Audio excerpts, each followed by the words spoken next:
Gashagwa. Your Excellency, sir, as we remain standing, may we now play the national anthem and the East African. There will be mainly Sunday intervals. The highlands east of the Rift Valley, including Nairobi County. Secretaries, PS colleagues, the governors.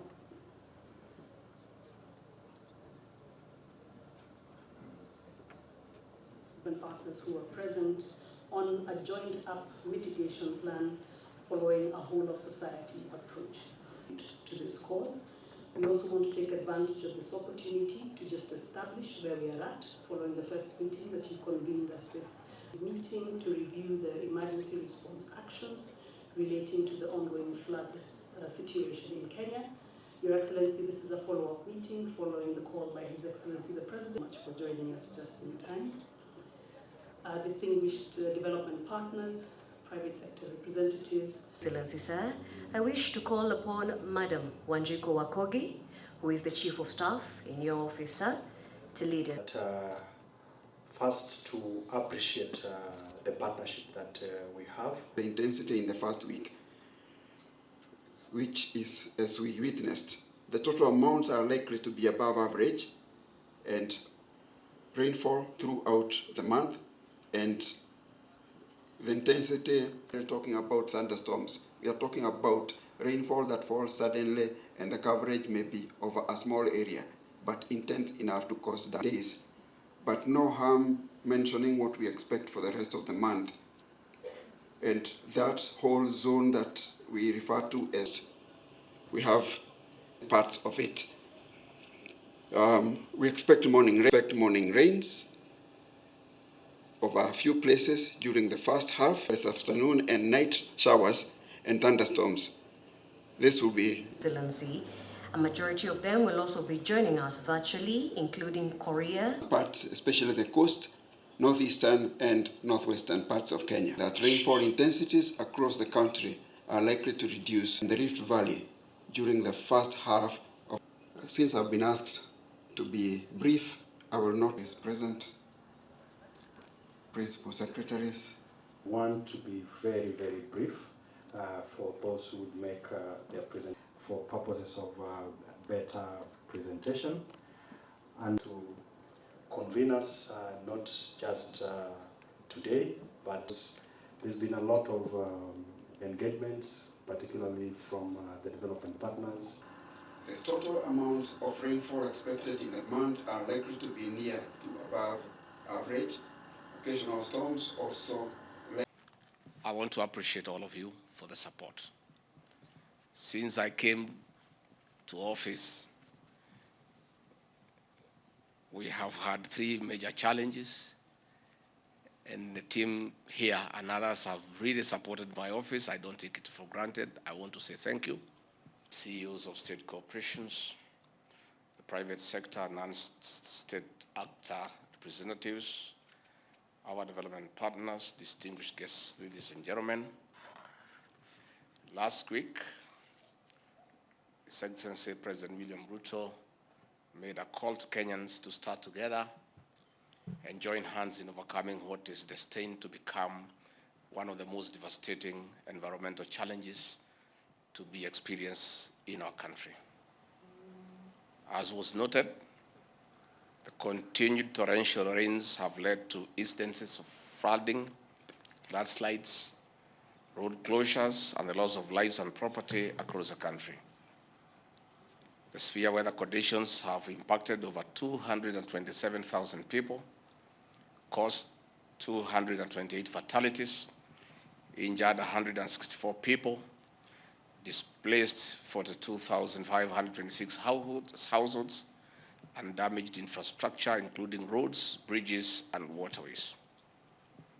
Permit me to request us to rise to our feet and observe a minute's silence in honor and in remembrance of the many lives that have been lost as a result of the devastating floods, landslides, and other calamities occasioned by the harsh rainfall.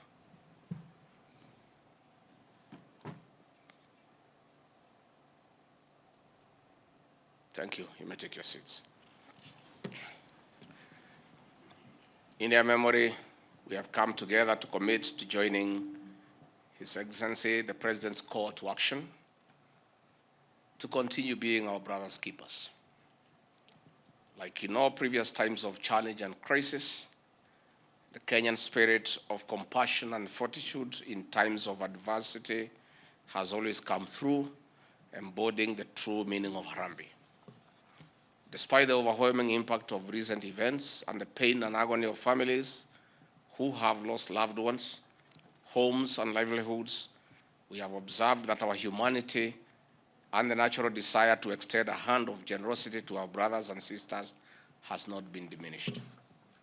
I therefore thank our first responders who have been on the ground, undertaking search and rescue services, providing food and other humanitarian support, tracing and uniting families, and most importantly, offering psychosocial support across affected areas. I also thank you for heeding to our call today and joining us in framing an even more elaborate structure of aid to families and communities whose lives have been turned upside down by the calamities of the last few weeks. Excellencies, ladies and gentlemen, the government of Kenya has made significant strides in mitigating the impacts of the flooding and other disaster actions across the country. Since our last engagement, we have made efforts to mitigate loss of lives, especially around dams and swollen river basins. The opening of schools has been deferred until further notice, and humanitarian and other assistance has been accorded on priority basis to particular affected sites across the country. Road closures to facilitate infrastructure repair to bridges, roads, and railways have been given priority. Our disciplined forces have been deployed across the country to back up the first responder teams and clear roads and waterways. However, even with the extensive government-led programs at both national and county level, we appreciate the need to receive and coordinate additional support for greater effectiveness. In this regard, we are calling on our development partners, the private sector, non-state actors, and individual well-wishers to contribute in cash and in kind to the noble efforts to support those most affected by the floods, landslides, and other related challenges.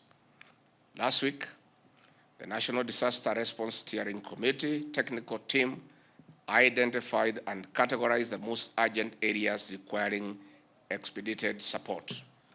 These include food assistance to affected families, non-food items, water treatment to mitigate the risk of waterborne disease outbreak, emergency housing solutions, essential medical commodities, and repair of critical infrastructure.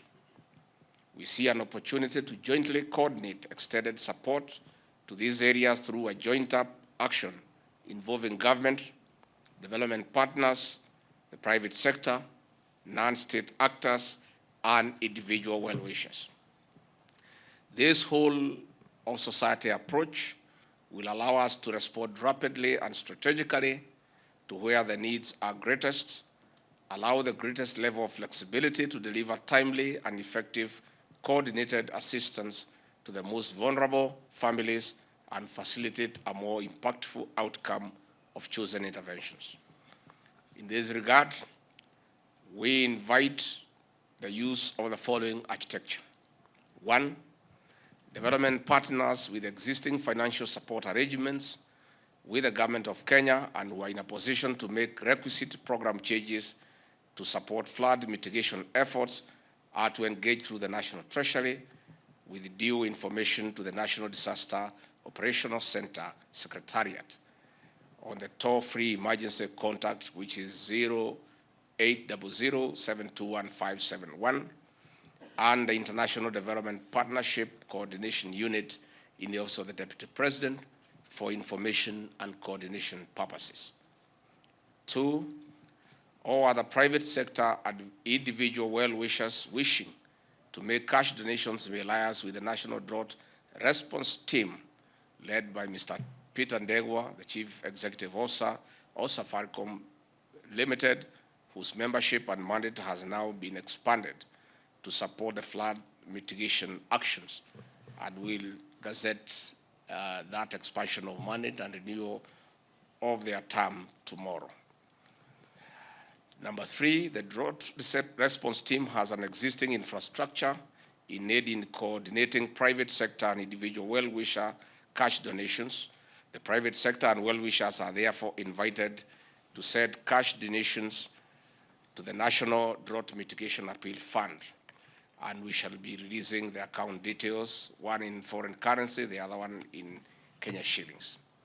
Number 4, any development partner, private sector, and individual well-wishers with in-kind donations, including food and non-food items, care packages, medical packs, are invited to deliver them to the National Disaster Operations Center at Nyayo House, Nairobi, and also available on toll-free emergency contact 0800-721-571. The same will be centrally warehoused at designated Kenya Defence Forces and National Youth Service and the Kenya Red Cross warehouses for subsequent distribution through established partnerships in a coordinated manner. Where the private sector individual well-wishers intend to undertake distribution directly to the victims on the ground, they are to communicate the information on the nature, quantity, and quality of in-kind support intended to be distributed, the intended area, site of support, intended date of distribution, and intended number of recipient households or persons to the National Disaster Operations Center, Secretariat for Information and Coordination. The purpose of that is to cure what is happening today. Many people who want to help are going to one destination, and what is happening now, Mathare, because of proximity, is the destination of choice. And it's a good thing, but we are giving supplies to one area and oversaturating the support to the detriment of other areas. So it will be appropriate, all those who want to help, if they liaise with our secretariat at Nyayo House so that we coordinate. And we can also marshal resources together for equitable distribution across the country. The National Disaster Operations Center team shall guide such individuals and private sector organizations on the ongoing on-the-ground security arrangements, local national government administration liaison, and appropriate dates for distribution in order to ensure good order, security, and fair and equitable distribution across the various victim sites. Where a private sector organization or individual wishes to channel support directly to a county government, they are to similarly provide information on the nature, quantity, and quality of in-kind support intended to be distributed, the intended area or site of support, the intended date of distribution, the intended number of recipient households and persons to the National Disaster Operations Center Secretariat for information and guidance. Distribution of in-kind support should only be undertaken with the presence and coordination of the relevant county commissioners or their designated representatives. Donations received will be recorded and published on the National Disaster Operations Center and the Ministry of Interior and National Administration websites and updated on a weekly basis. The Office of the Auditor General will be tasked to ensure not only the accountability and transparency of fund utilization, but also assurance of the integrity of adopted processes of food and non-food distribution actions. A comprehensive report will be provided on the use of donations received upon the final audit. The Inspector General of Police and the National Government Administrative Officers are directed to secure enforcement of this protocol and further communicate to the National Disaster Operations Center Secretariat details and information to interested local community actors in coordinating distribution efforts. We invite all donors and well-wishers and sponsors to adopt this approach so as to secure the coordination, consolidation, demarcation, and distribution of donations to vulnerable populations across the country based on the needs map already developed in a transparent and accountable manner, while also making a visible impact to the communities. We further call on county governments to facilitate the allocation of emergency funds to support the disaster mitigation actions as anticipated in the Public Finance Management Act, whereas the minimum requirement is for an allocation not exceeding 2% of the total government revenue as shown in audited financial statements for the previous financial year. We call on counties to dig even deeper and facilitate any additional amounts necessary to save the lives and livelihoods of our people. As of this morning, we have directed the National Treasury to give priority while disbursing funds to those counties that are very affected, and that is already being done. In conclusion, I thank all Kenyans and other actors of goodwill for their prayers, support, and sponsorship already offered. We invite any other additional facilitation that may be available to be channeled through the above structure in a manner that will deliver effective and impactful support. I reiterate the message of His Excellency, the President William Ruto, during his address last week, that in the face of daunting challenges, immense threats, and unprecedented hazards, our nation has never failed. I'm confident that we shall live up to the true spirit of Harambee and to the restoration of the dignity to those most affected. Asanteni sana.